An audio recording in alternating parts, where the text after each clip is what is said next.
Hello everyone, Johnny here. I just want to plant another seed of hope in your heart today. Proverbs 12 verse 25 reads, "Anxiety in the heart of man causes depression, but a good word makes it glad."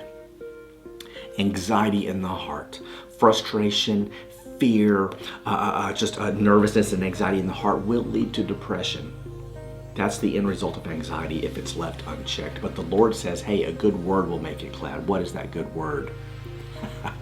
Jesus. His name means salvation. His name means he who saves his people. His name above every other name. Focus on the name of Jesus today and how much he loves you. He cares about you. He cares about every detail of your life. And he wants your heart to be refreshed and made glad in his presence, filled with his joy. And friend, he understands.